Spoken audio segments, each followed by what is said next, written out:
LC, LD Channel 1. Go ahead. This time, LC, we're going to scrub for today. Please set up for 24-hour recycle.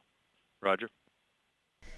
As we just heard, launch has been scrubbed for today, and we are setting up for a 24-hour recycle.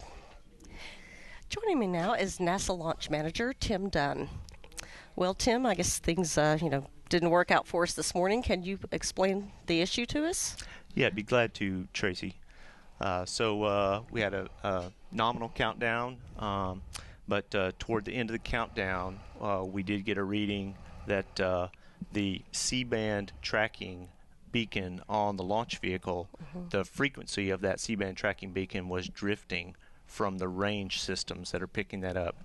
Now, that's a mandatory safety item so that we can track the vehicle in flight. And we had a frequency drift that was occurring. And with our very limited window, we only had a 20-minute window to launch RBSP today. Well, we did not have enough time to evaluate the cause and certainly if we were okay. The reason that C-band beacon is so important is in flight, we really only have a few tracking sources. We can skin track with a radar. We can track the telemetry coming back from the launch vehicle. We have optical tracking from cameras in the range, and then we have the C-band beacon. So if we were to lose one of these mandatories, we would be down into a situation where it might not be acceptable to pass through certain times of flight, such as staging events. So certainly was a situation that is one that we would wish we didn't have, but we wanted to err on the side of conservatism. Tomorrow or the day after are fine days to launch. We're going to stand down for the day.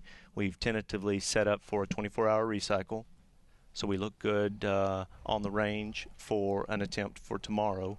However, we do need to clear this issue. So launch team is going to be working very hard.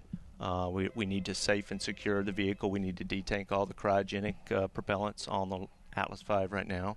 That'll take a few hours. And then we need to assess the situation. Is this a situation that we can live with? Was it the range equipment that was giving erroneous readings, or was it truly the launch vehicle C-band transponder that had an anomaly? If that's the case, then we may have to access the launch vehicle and change out that piece of hardware once we understand root cause. So right now we're leaning forward. We're going to go ahead and set up for a launch attempt tomorrow. However, we'll know much more a few hours from now once we have a time to look at the data. Okay. Well, thank you. If we launch attempt tomorrow, what time would that be? If we for tomorrow's launch attempt, it would be the 25th of August, Saturday morning, and we would have the identical launch window as today. So that's 04:07 a.m. Eastern Time with a 20-minute window.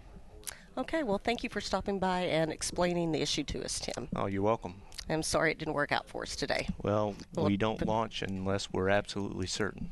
So this is one of those cases. Okay, well, thanks, Tim. You're welcome. This will conclude our live coverage of the launch attempt of the Atlas V vehicle. From the Atlas Spaceflight Operations Center, this is Atlas Launch Control.